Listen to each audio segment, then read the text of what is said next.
Hey, what's going on, guys? It's Brainbean here again, and today we're going to be doing a little bit of a quarantine comparison video for you. We're going to be taking a look at the Hexgears Gemini versus the Drop Control. So with that, let's go ahead and jump right into it.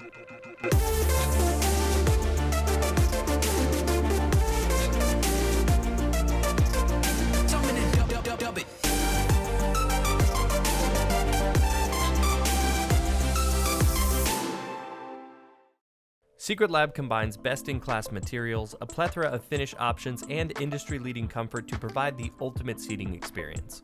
With models for users of all sizes and aesthetic tastes, there's sure to be a chair for any setup. Click the link in the description to find out which chair is right for you. So originally, I was going to do a review of the Hexgears Gemini and a comparison between the Gemini and the Control, but I thought I would save you guys a little bit of time, be a little bit less redundant, and just kind of bake it into one video. To kind of understand where all this is coming from, I'm going to take you guys on a little bit of a history lesson here first. So a little while back, Input Club was manufacturing a keyboard called the K-Type, and they were selling it on massdrop.com.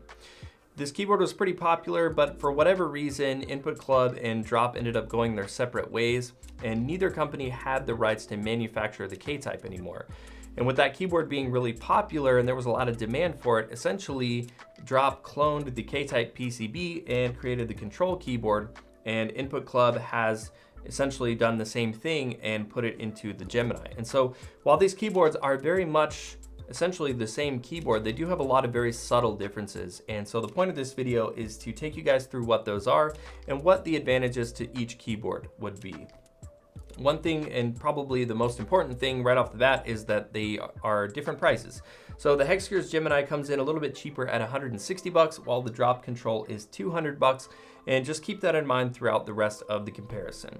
So just in looking at the keyboards, I mean, they both have the same aluminum frame that wraps around the entire keyboard with the sort of top plate built into the casing for them to have that added stability. And you're going to see that on the Drop Control as well as the Hexgears Gemini.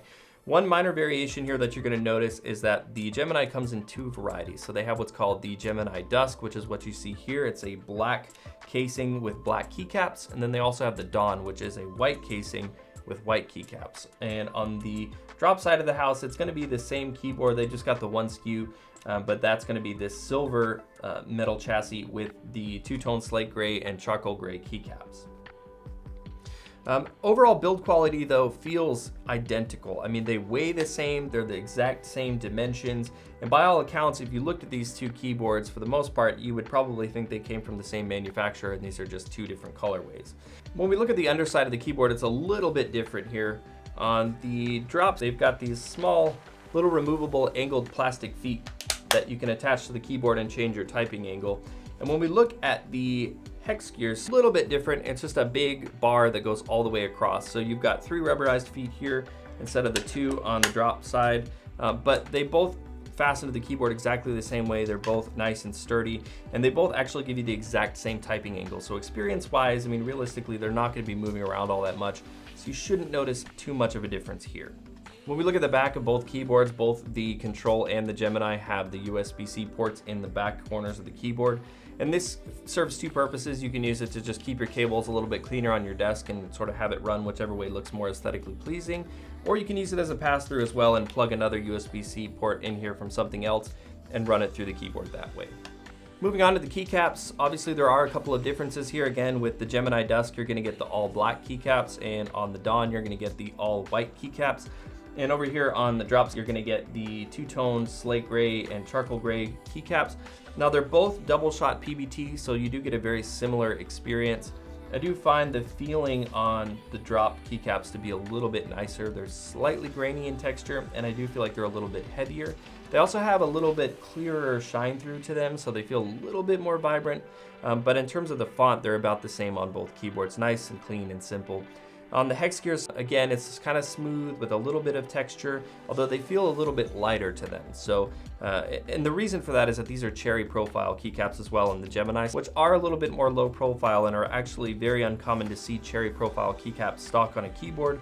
So if you're into that, you'll like the keycaps here on the Gemini side of the house. Underneath the keycaps on both keyboards is going to be different switch options as well. On the Hexgears, they offer it with Kaihua box white switches and Kaihua box browns, as well as just regular old Kale red switches. And one cool thing they do as well is that the Kaihua switch housing stock is white at the bottom. But if you get the Gemini Dusk, you get a custom switch housing that's black so that it'll blend in with the keyboard a little bit better.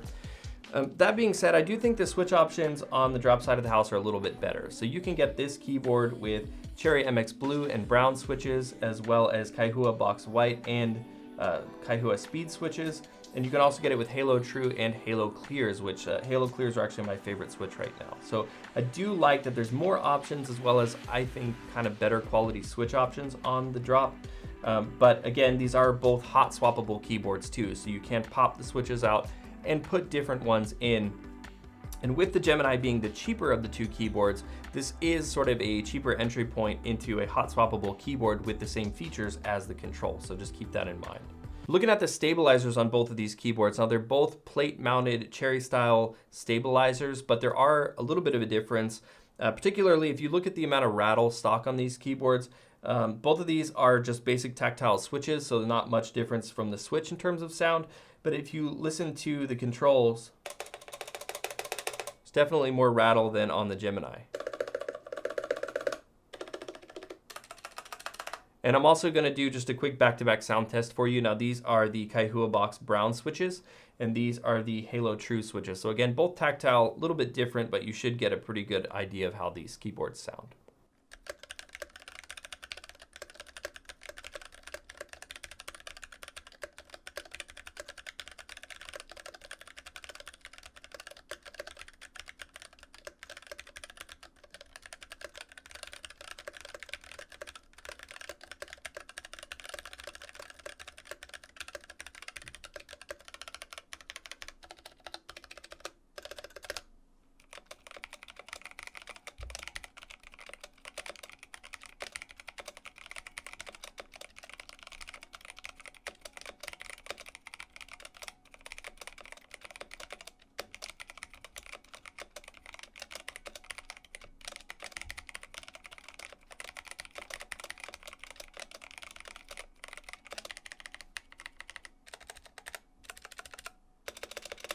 In terms of the actual firmware that control these keyboards, again, it's a pretty similar story.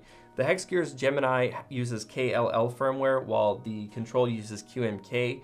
Now, it's slightly different in how you configure it, but basically the experience is going to be fairly the same. So on both of these, you load it up into a firmware configurator that's going to have sort of a very simplistic GUI. And for those of you that are used to using like G-Hub or Corsair Q or Razer Synapse or something like that, this is going to be a much more advanced experience that's going to require much more of a learning curve to get used to it. In terms of raw power and customizability and everything you can do with it, it's pretty much the same, and you can do a lot with these firmwares, but you are going to need to look up some YouTube videos on how to do it, because it is pretty difficult, and it's not for, you know, the casual user. You do need to put some time into it. And looking at the lighting overall in both of these keyboards, again, very similar experience. You get the exact same amount and position of the lighting inside the actual casing on the light bar that wraps around, as well as the actual LEDs themselves are going to be fully RGB hot swappable LEDs on the PCB themselves. But I do think on the Drop Control, it's a little bit more bright, a little bit more vibrant look to the lighting than what we get over on the Gemini. Lastly, just getting into what these keyboards come with. On the Drop Control, you get a wired keycap puller with a removable Phillips head screwdriver, which is pretty cool. You'll also get the detachable magnetic feet. You get the simple rubber cable and a very basic switch puller. On the Gemini, it's very similar. You do get just a simple plastic keycap puller, which is fine, it gets the job done. You get a simple switch puller. You get the magnetic bar on the underside of the keyboard and a braided cable of the same length as the one that's on the Control. I kind of prefer the one on the Control just because it looks a little bit nicer, but it's basically going to be about the same thing. But the main difference though is that the Gemini comes with a nice little soft carrying case for the keyboard. And so it's a pretty nice value add if you do move your keyboard around a lot or go to meetups or stuff like that, or you just want something to take a keyboard to the office. Pretty cool that they throw that in there for you, especially considering that it's a cheaper keyboard. So with that in mind, let's just talk about overall why go with one of these keyboards over the other, and ultimately I think it just boils down to use case. Again, 160 bucks for the Gemini versus the 200 for the Control. And I think if you're somebody that's looking for a keyboard that just sort of right out of the gate you want nice feeling switches with good keycaps, and you want something you're not really going to do a whole lot of work to, then the Control is probably the better option because there's more switch choices, the keycaps feel a little bit better. But if you're somebody that wants to sort of get into modding the keyboard a little bit, you've got a set of keycaps picked out, for example, or you want to mess with hot swapping your switches, then the Gemini is just simply a much easier way to jump into that because it's cheaper.